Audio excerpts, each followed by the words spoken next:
কোনো ব্যক্তি যদি আত্মীয়তার সম্পর্ক ছিন্ন করার সাবাব হয়, কারণ হয়, এ কিন্তু জান্নাতে ঢুকতে পারবে না। গত খুতবায় কিন্তু আমরা এটা বলেছি, কারণ রাসূল বলেছেন যেই ব্যক্তি আত্মীয়তার সম্পর্ক নষ্ট করে সে জান্নাতে ঢুকতে পারবে না। লা ইয়াদখুলুল জান্নাতা কাতিউ রাহমিন, রাসূল বলেছেন আত্মীয়তা সম্পর্ক নষ্টকারী ব্যক্তি জান্নাতে প্রবেশ করতে পারবে না। এমনকি আত্মীয়তার সম্পর্ক আরশের মধ্যে লটকিয়ে ঝুলন্ত অবস্থায় আছে, এবং আত্মীয়তার সম্পর্ক বলে আল্লাহুম্মা ইয়াসির, আল্লাহ তুমি তার সাথে সম্পর্ক বজায় রাখো যে আমার সাথে সম্পর্ক বজায় রাখে, আল্লাহুম্মা তার সাথে তুমি সম্পর্ক ছিন্ন করো যে আমার সাথে সম্পর্ক ছিন্ন করেছে। এটা আমরা গত পর্বে আলোচনা করেছি, যেটা মুসলিমের হাদিসে রয়েছে। তো আমি আশা করি যে এই বক্তব্য থেকে আপনি ক্লিয়ার একটা দিক নির্দেশনা পাচ্ছেন। সেটা হলো আমাদেরকে ব্যালেন্স করতে হবে। বাপমার খেদমতের ক্ষেত্রে কি ভূমিকাটা আপনি রাখবেন, স্ত্রীদের ক্ষেত্রে কি করবেন, সন্তানদের ক্ষেত্রে কি করবেন, সেটা আপনি জানেন। আমাদের প্রত্যেকটা ব্যক্তি তার সন্তানের জন্য অনেক বেশি সফট, অনেক বেশি তার অন্তর গলে যায়। সেই ক্ষেত্রে অনেক সময় সেই পিতামাতাকে পর্যন্ত গালাগালি করে বা পিতামাতার সাথে সে খারাপ আচরণ করে নিজের সন্তানের জন্য, কিন্তু ভুলে যায়েন না আপনি তার কাছ থেকে এসেছেন, আর এটা আপনার কাছ থেকে এসেছে। আপনার যেমন এই সন্তানের জন্য খারাপ লাগে, আপনার জন্য আপনার পিতামাতারও ঠিক ততটুকুই খারাপ লাগে। এটা আপনাকে বুঝতে হবে। তো ব্যালেন্স করতে হবে। এবার আসুন, যে সমস্ত পুরুষরা এই বক্তব্য শুনবেন, আপনার ঘরেরও দায়িত্ব আছে। এমন না যে আপনি আপনার ঘরকে অন্ধকার করে দিয়ে আমরা আপনাকে বলতেছি না কথা যে আপনি খালা ফুফু চাচা মামাদেরকে নিয়ে থাকেন, এটা বলতেছি না। তাদের হক হচ্ছে সীমিত, তাদের প্রয়োজন অনুযায়ী তাদের খোঁজখবর আপনি রাখবেন। তারা আপনার কাছ থেকে সারা জীবন খাইতে পড়তে আসেনি, তারা যখন আসবে সম্মান দেখান। একদিন কি পারেন না? মাসে একবারও পারবেন না? তাদের অসুস্থ হলে একবারও দেখতে যেতে পারবেন না? এটাতে আপনার সংসারে আগুন লেগে যাবে, এটা তো হওয়া উচিত নয়। তো আপনি আপনার সংসারকেও ঠিক রাখবেন, সেটাও ঠিক রাখবেন। সংসারের ক্ষেত্রে রাসূলুল্লাহ সাল্লাল্লাহু আলাইহি সাল্লাম স্ত্রী এবং সন্তানদেরকে কতটা প্রাধান্য দিয়েছেন। রাসূলকে জিজ্ঞাসা করা হয়েছিল, আমি দান সাদকা করব বা খরচ করব, আমার এই খরচের মধ্যে সবচেয়ে উচ্চমানের নেকিটা কোন খরচে আছে? জিহাদে ফিসাবিলিল্লাহ, মসজিদ বানিয়ে দেওয়া, মাদ্রাসা করে দেওয়া, এতিম পালা, কোন খরচে আমার সবচেয়ে বেশি নেকি? রাসূলুল্লাহ সাল্লাল্লাহু আলাইহি সাল্লাম বলেন, ইন্না মিন আফদালি দিনার আনফাকাহু আর-রাজুলু আলা ইয়ালিহি, একজন ব্যক্তির একটা দিনার খরচ করে, সেই দিনারটা সবচেয়ে উত্তম খরচ হলো যদি সেটা তার পরিবারের উপরে খরচ করে। এটা ইসলাম আমাদেরকে শিক্ষা দিয়েছে। তার মানে আপনার পকেটের টাকা খরচ করবেন, 5 টাকা প্রথম মসজিদ পাওয়ার হক রাখে না।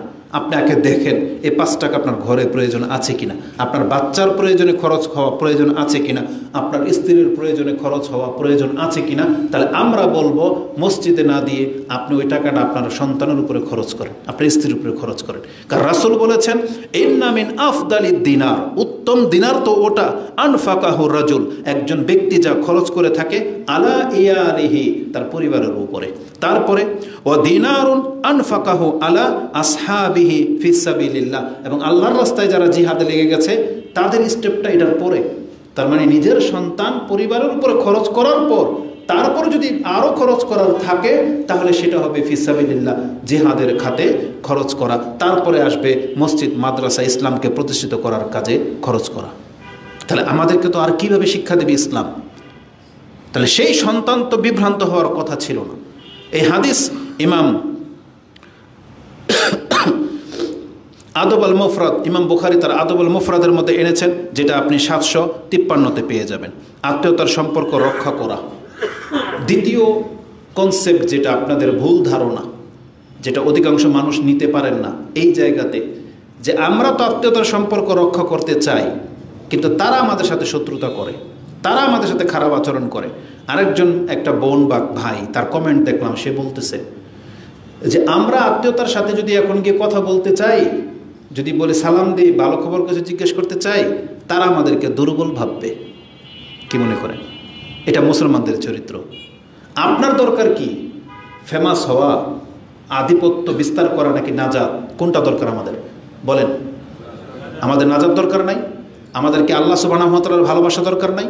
এখন এটা পেতে হলে যদি আমি আমার কোনো আত্মীয়র কাছে ছোট হতে হয়, এটা আমার জন্য সহজ নাকি আমার নাজাত সহজ? তাই নাজাতের জন্য আমাকে এটা ঝুঁকতে হবে। আল্লাহ যেখানে বলেছেন তুমি তোমার আত্মীয়তার সম্পর্কটাকে রক্ষা করো, আমি তোমার সাথে সম্পর্ক জুড়ে দেব, আর কি চান? আপনি তো তার কাছ থেকে কোনো কিছু পাওয়ার আশায় তার কাছে গিয়ে বলেন নাই, সালাম দেন নাই, ক্ষমা চান নাই। আপনি কি পাওয়ার জন্য তাকে ক্ষমা চেয়েছেন? আল্লাহর ক্ষমা। কারণ আল্লাহ বলেছেন তুমি সম্পর্ক রক্ষা করো, আমি আল্লাহ তোমার সাথে সম্পর্ক জুড়ে দিব। রাসূল কি বলেছেন? যেই ব্যক্তি তার বয়সে বৃদ্ধি চায় এবং সম্পদে সম্পদশালী হতে চায়, সচ্ছলতা চায়, ফালিয়াসিল রাহমাহু, সে তার সম্পর্ক রক্ষা করুক। এখন তার সাথে কথা বলতে গেলে বাহ্যিক মনে হচ্ছে সে জিতে গেল, আপনি হেরে গেলেন, কিন্তু আপনি কি হেরে গেলেন? আপনি তো দুনিয়া এবং আখিরাত নিয়ে নিলেন। বিষয়টা এমন না? তাহলে যেটা বেশি লাভবান, চালাক লোক কি করে জানেন? বেশি লাভ যেটা সেটা লুকায় রাখে না, এটা তো মানুষের কাছে প্রকাশ করতে চায় না। যেটা অল্প লাভ সেটা বলে। তাহলে আপনিও সেটা করেন। আপনার কাছে তো গোপন একটা জ্ঞান আছে যে আমি যদি এখন সালাম দিই, আমি যদি এর সাথে সম্পর্ক রক্ষা করি, তাহলে আল্লাহ আমাকে মাফ করে দিবেন। আপনি তো এটার জন্য করবেন। সে আপনার উপর প্রভাব বিস্তার করুক না, তাতে আপনার কি ক্ষতি? কোনো ব্যক্তি যদি এমন থেকে থাকেন যে আপনি আপনার আত্মীয়তার সম্পর্ক রক্ষা করতে চাচ্ছেন আর তারা আপনার সাথে শত্রুতা করে, আপনার সাথে মূর্খামি করে, জানেন আল্লাহ আপনার সাথে কি করে? আসুন একটা হাদিস আমি আপনাকে দেখাই। রাসূলুল্লাহ সাল্লাল্লাহু আলাইহি ওয়াসাল্লাম তিনি বলেন, আন আবি হুরায়রা আন্না রাজুলান কালা ইয়া রাসূলুল্লাহ, একজন ব্যক্তি এসে রাসূল সাল্লাল্লাহু আলাইহি ওয়াসাল্লামের কাছে বলতেছেন, ইয়া রাসূলুল্লাহ ইন্নী লি কারাবাতান, আমার কিছু নিকট আত্মীয় আছে, আসলিহুম ওয়া ইয়াকতাউনি, আমি তাদের সাথে সম্পর্ক জুড়ে রাখতে চাই, তারা আমার সাথে সম্পর্ক ছিন্ন করতে চায়। আত্মীয়নি ওয়া উহসিনু ইলাইহিম, আমি তাদের সাথে উত্তম আচরণ করি, ওয়া ইউসিউনা ইলাইয়া, তারা আমার সাথে শত্রুতা করে। আমি চাই সম্পর্ক ভালো করতে, তারা আমার সাথে আরো শত্রুতা তৈরি করে। ওয়া আহলুহুম আনহুম, আমি তাদের সাথে নম্র ভদ্র ব্যবহার করতে চাই, ওয়া ইয়াজহালুনা আলাইয়া, তারা আমার সাথে মূর্খামি করে। ওই যে যেটা বললেন যে আপনাকে ছোট মনে করবে, আপনাকে তিরস্কার করবে, এ আসছে ঢং অমুক তমুক বলে না, এখন কোনো স্বার্থের জন্য আসছে বা কোনো একটা কিছু বলবে, তাই তো? এটা আপনি ভয় পাচ্ছেন। এই সাহাবীও এটাই বলেছিল যে আমার সাথে এমনটা করা হয়। রাসূল কি বলেছেন? ফাকালা লাইন কুনতা কামা তাকুল, তুমি যেটা বললা বাস্তবিকই যদি এমন হয় যে তুমি সম্পর্ক রাখতে চাচ্ছ, তুমি ভদ্র আচরণ করো, তারা তোমার উপরে জুলুম করে, তারা তোমার সাথে মূর্খামি করে, তাহলে তুমি যেন ফাকান্নামা তুসিফুহুম আল মাল্লা, তুমি যেন তাদের মুখের মধ্যে আগুন ছিটাচ্ছ, গরম ছাই, পরিত্যক্ত ছাই ছিটাচ্ছ। তার মানে সেই ব্যক্তি তোমার আচরণ দ্বারা শুধু লাঞ্ছিতই হবে, সে কোনোদিন সম্মানিত হতে পারবে না।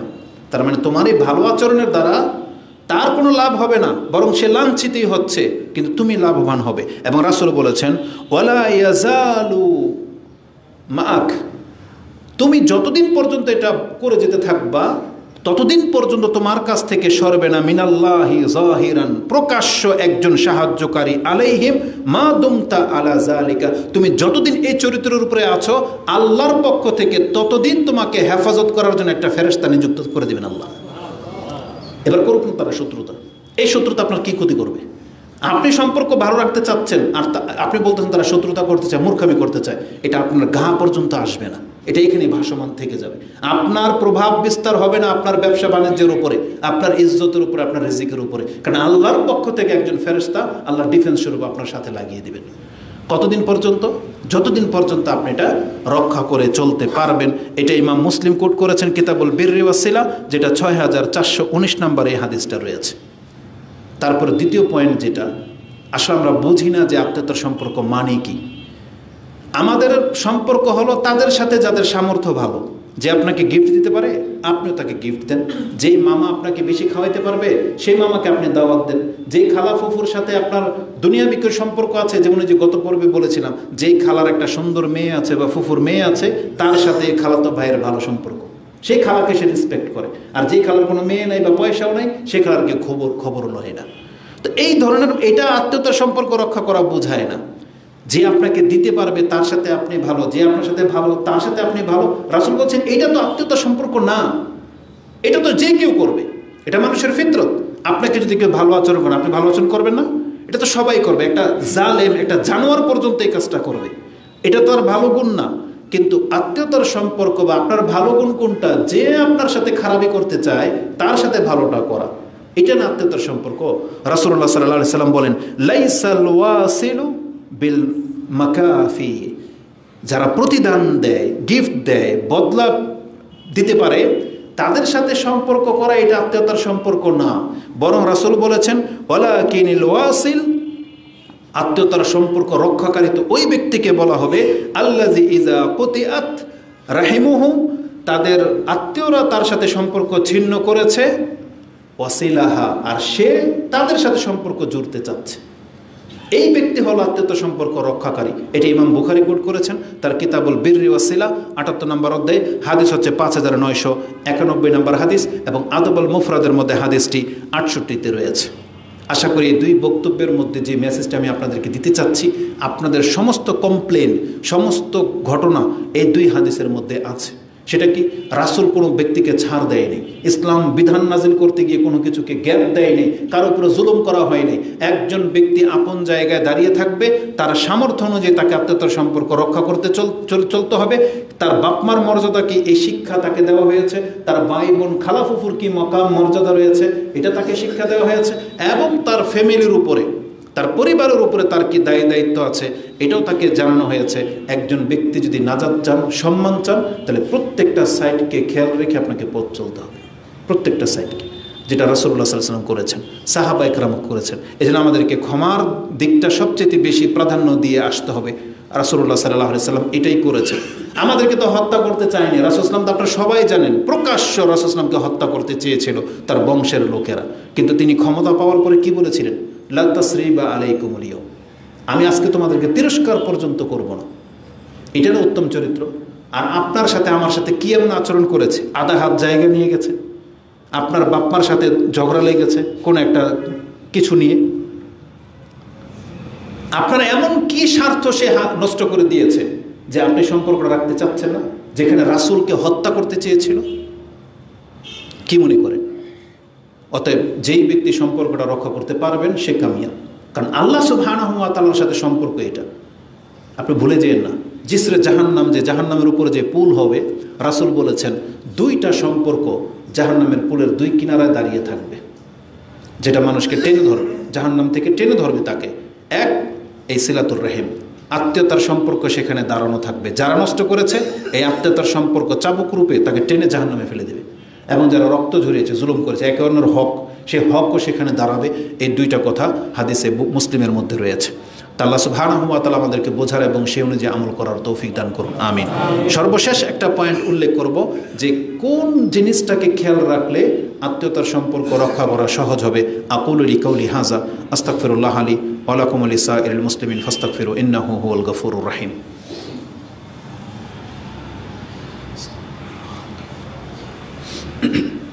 আলহামদুলিল্লাহ ওয়াসসালাতু ওয়াসসালামু আলা রাসূলিল্লাহ, আম্মা বাদ। আল্লাহ সুবহানাহু ওয়া তাআলা কোরআনে আমাদেরকে বলেছেন, ওয়াতিজাল কুরবা হাক্কাহু ওয়াল মিসকিন ওয়াবনাস সাবিল ওয়ালা তুবাযজির তাবযীরা, যেটা আয়াতটা আপনি সূরা বনি ইসরাইল 17 নম্বর সূরার 26 নম্বর আয়াতে পেয়ে যাবেন। যে আল্লাহ বলেছেন ওয়াতিজাল কুরবা হাক্কাহু, তোমার কারাবাত নিকট আত্মীয় যারা আছেন তাদের প্রত্যেকের হক যথার্থ তুমি পুরো করে দাও, এটা আল্লাহ আমাদেরকে আদেশ করেছেন। এবং মিসকিনদেরকেও, এবং যারা ওয়াবনাস সাবিল, যারা পথিক রয়েছেন এবং মুজাহিদ রয়েছেন, তাদেরও হক আছে, তাদের হক পুরো করতে আল্লাহ সুবহানাহু ওয়া তাআলা আমাদেরকে আদেশ করেছেন। রাসূলুল্লাহ সাল্লাল্লাহু আলাইহি ওয়াসাল্লাম যে শিক্ষা দিতেন তার মধ্যে থেকে একটা শিক্ষা আব্দুল ইবনে আব্বাস তিনি আমাদেরকে জানাচ্ছেন যে আত্মীয়তার সম্পর্ক রক্ষা করার সহজ একটা পদ্ধতি কি। তিনি বলেছেন, কাল ইবনে আব্বাস রাদিয়াল্লাহু তাআলা আনহুমা, ইহফাজু আনসাবাকুম, তোমরা তোমাদের নাসবনামাকে হিফজ করো, জ্ঞান রাখো, স্মরণ রাখো, সম্পর্ক প্রয়োজন লিখে রাখো। তাসালু আরহামাকুম, এবং তোমাদের আত্মীয়তার সম্পর্ককে বজায় রাখো। নাসবনামা জানা থাকলে কি হবে, আপনার আত্মীয়দেরকে খুঁজে বের করা সহজ হবে। আপনার নাম, আপনার পিতার নাম জানা আছে, আপনার দাদার নাম জানা আছে, কিন্তু অধিকাংশ মানুষ দাদার নাম জানেন না। হয়তো দাদার বাবার নাম জানেন, কিন্তু দাদার নাম জানেন না। ফিকহের মাসলা অনুযায়ী এই 4টা স্টেপ আপনাকে জানা উচিত। যেমন রাসূলুল্লাহ সাল্লাল্লাহু আলাইহি ওয়াসাল্লামকে বলা হয় বনু হাশিম, এরা হচ্ছে বনু হাশিম গোত্রের লোক, তার মানে এটা রাসূল সাল্লাল্লাহু আলাইহি ওয়াসাল্লামের পরদাদা, মানে দাদার নাম হচ্ছিল হাশিম। তো এই পুরো বংশটাকে তিনি রক্ষা করে চলতেন। তাই আব্দুল ইবনে আব্বাস বলতেছেন, ইহফাজু আনসাবাকুম, তোমরা তোমাদের নসবনামাটাকে সংরক্ষণ করো। তাতে দেখতে পাবেন কি জানেন, এই যে পাশাপাশি বসে আছেন না, আপনার দাদার নাম না জানার কারণে আপনি ওনাকে চিনতেছেন না, অথচ আপনার রক্তেরই একজন। আমরা সবাই কিন্তু কারো না কারো রক্তেরই একজন, কিন্তু আমরা চিনতেছি না কেন? কারণ আমাদের ওই যে নসবনামা মনে নাই। চিনি না আমরা। এই জন্য শত্রুতা, একই গ্রামে যখন আপনারা থাকেন, এই জন্য পার্শ্ববর্তী ভাইয়ের সাথে শত্রুতা করতে একটি হিসাব কিতাব করে করবেন, কারণ আপনি হয়তো জানেন না এটা আপনার রক্তেরই কেউ, যার ফলে আমরা জুলুম করে ফেলতেছি। অথচ যখন রক্তের কেউ হতো তখন কিন্তু আপনি থেমে যেতেন, আর এটা তো আমার অমুক চাচা বা অমুক দাদার ছেলে, তখন কিন্তু থেমে যেতেন। আরবদের মধ্যে এই জিনিসটা খুব চরমভাবে আছে, আজও আছে, তারা এটাকে রক্ষা করে চলে। এই জন্য তাদের বংশ পরম্পরার নামগুলো তাদের মুখস্থ থাকে, এবং তারা রক্তের কাউকে পেয়ে গেলে যত স্যাক্রিফাইস করার থাকে তারা স্যাক্রিফাইস করে দেয়। এটা তাদের স্বভাবের মধ্যে আমরা দেখেছি, কিন্তু আমাদের মধ্যে সেটা নাই। এটা নিয়ে আসতে হবে। নসবনামা মনে থাকলে এটা আত্মীয়তার সম্পর্ক রক্ষা করা অত্যন্ত সহজ হয়ে যায়। এবং তিনি বলেছেন, দেখো তোমাদের আত্মীয়তার সম্পর্ক যাদের সাথে আছে এটা রক্ষা করে চলো। এবং তিনি বলেছেন, ফাইন্নাহু লা ইউবদা বিররাহিম ইজা কারুবাত ওয়া ইন কানাত বাঈদাতান। আত্মীয়তার সম্পর্ক রক্ষা করার ইচ্ছা থাকলে এটা অটুট থাকে, যদিও সে তোমার কাছ থেকে অনেক দূরে। একটা নিকট আত্মীয় যদি অনেক দূরে থাকে, আপনার বোনকে বিয়ে দিয়ে দিয়েছেন অনেক দূরে, ভাই থাকে কোন দেশে, মামা কোন দেশে, দূরে দূরে থাকে, কিন্তু আপনার সম্পর্ক রক্ষা করার মেন্টালিটির কারণে আপনার মনে হবে তারা আপনার কাছে আছে, পার্শ্ববর্তী বাড়ি, মনে হচ্ছে যে প্রতিদিন কথা হচ্ছে, দেখা হচ্ছে, প্রয়োজন সব কিছু শেয়ার হচ্ছে, সব কিছু এভরিথিং, তাহলে আপনার কাছে সেটা কাছে মনে হবে। আর আব্দুল্লাহ ইবনে আব্বাস বলেছেন কিতের বিপরীত কি হয়, তিনি বলেছেন যে ওয়ালা কুরবা বিহা ইজা বাউদাত, একজন কাছের আত্মীয় দূরে হয়ে যায়, কখন হয়ে যায়, ওয়া ইন কানাত কারিবাতান, অত্যন্ত নিকটের একজন ব্যক্তি ছিল, কিন্তু আপনার আত্মীয়তার সম্পর্ক রক্ষা না করার কারণে সে এতটা দূরে চলে গেছে, মনে হচ্ছে দূরের কোনো ব্যক্তি, দূরের কেউ। এটা আমাদের প্রায় ব্যক্তির চরিত্রের মধ্যে দেখা যায় যে সে তার এক বোনকে, এক ভাইকে বেশি প্রাধান্য দেয়, আর যে অভাবী একটু দূরে পড়ে আছে, বিপদগ্রস্ত বেশি, সেই বোনের খবর ভাইয়েরা নিতে চায় না। যেই বোনটা তালাকপ্রাপ্ত হয়ে বাবার ঘাড়ে বা ভাইয়ের কাছে ফিরে এসেছে, সেই বোনটাকে সে বোঝা মনে করে, অথচ যেই বোনের কোটি টাকা আছে, আপনার ওই বোনের যে মূল্য, আপনার এই বোনেরও তত মূল্য, বরং এই বোনের আরও বেশি মূল্য, কারণ সে এখন অভাবী, সে এখন ভুক্তভোগী। এজন্য আপনার সদাচরণ, আপনার অর্থ, আপনার সাপোর্ট এই বোন বেশি পাওয়ার হক রাখে, এই খালা বেশি পাওয়ার হক রাখে, এই ফুফু বেশি পাওয়ার হক রাখে। অতএব আমাদের বক্তব্যের ধরন এমন না যে আপনি আপনার স্ত্রীর সাথে খারাপ আচরণ করবেন আর বাপ মাকে নিয়ে নাচানাচি করবেন, যেমনটা ওই বোন কমেন্ট করেছে। না, এটা আমাদের মেসেজ না, বরং প্রত্যেকটা পুরুষকে ইনসাফকারী হতে হবে। আল্লাহ আদল বজায় রাখতে আমাদেরকে বলেছেন। এজন্য আমাদের শিক্ষা অনুযায়ী, সামর্থ্য অনুযায়ী এই সম্পর্কটাকে অটুট রাখতে হবে। আমি আল্লাহ সুবহানাহু ওয়া তাআলার কাছে দোয়া করে আল্লাহ আমাকে এবং আপনাদেরকে এই সম্পর্ক যেন বজায় রাখার তৌফিক দান করেন, আমিন। এটা এত বড় একটা ব্যাপার, রাসূলুল্লাহ সাল্লাল্লাহু আলাইহি ওয়াসাল্লাম, আল্লাহ সুবহানাহু ওয়া তাআলার পরে আমাদের পিতামাতাকে যে বেশি প্রাধান্য দেওয়া হয়েছে, একটা হাদিস শুধু কোট করে শেষ করে দিচ্ছি। আল মুগীরা ইবনে শুবা তিনি বলেন, আনি নবী সাল্লাল্লাহু আলাইহি ওয়াসাল্লাম ক্বালা ইন্নাল্লাহ হাররামা আলাইকুম উকুকাল উম্মাহাত, তোমাদের উপরে আল্লাহ হারাম করে দিয়েছেন তোমাদের মায়েদের সাথে নাফরমানি করা। তোমাদের মায়েদের সাথে তোমরা নাফরমানি করতে পারবে না, এটা তোমাদের উপরে হারাম করে দেওয়া হয়েছে। ও মানআন ও হাত, এবং তোমার কাছে যে যেটা পায় তুমি সেটা তাকে দিচ্ছ না, আটকে রেখেছো, এটা তোমার উপরে হারাম। ও হাত, এবং যেটা তুমি পাওয়ার হক রাখো না সেটা জোর করে নেওয়া, খালি বলো আমাকে দেন, আমাকে দে, এটা বলা তোমাদের উপরে হারাম করা হয়েছে। এই দুইটা কথা, ও মানে ও হাত, এই দুইটা মাত্র শব্দ, এখানে অনেক বড় ব্যাপার আসবে, অনেক বড় ব্যাপার। আজকে আমাদের অধিকাংশ চরিত্র এখানেই, আমি কিছু দিতে চাই না, খালি নিতে চাই। বাপমাদের মধ্যে এই চরিত্র আছে। বাপমারা ওই যে বললাম যে এক ছেলের কাছ থেকে শুধু নিতেই চাচ্ছে, তাও সন্তুষ্ট হচ্ছেন না। না, বাপমাদের একটু ইনসাফ করতে হবে যে এগুলো সবই আপনার সন্তান, আপনার যেই সন্তানটা আপনাকে এতটা সম্মান দেখায় তার উপরে আর বোঝা আপনি চাপাই দিয়েন না। আপনি শুধু এতটা কথাই বলতেছেন যে তোকে আল্লাহ দিবে, এটা যথেষ্ট না। যে তোকে আল্লাহ দিবে, তো ওই ছেলেদেরকেও বলেন যে তোদেরকে আল্লাহ দিবে, দে। ওটা কেন বলেন না? যেই ছেলেটার অভাবী বা সংসার আছে বা পারতেছে না, আপনি তার ক্ষেত্রে বলেন বাবা তোকে আল্লাহ দেবে। অবশ্যই আল্লাহ দেবে, আপনার দোয়ার বরকত আছে, অবশ্যই হবে, কিন্তু তার সামর্থ্যের দিকে আপনাকে খেয়াল রাখতে হবে। আল্লাহ আমাদের প্রত্যেক ব্যক্তির উপরে রহম করুন, যাতে আমরা ইনসাফ করে চলতে পারি, এবং আমাদের ভুল ত্রুটিগুলোকে আল্লাহ ক্ষমা করুন। আমাদের পিতামাতাদের উপর আল্লাহ রহম করুন, যারা মরে গেছে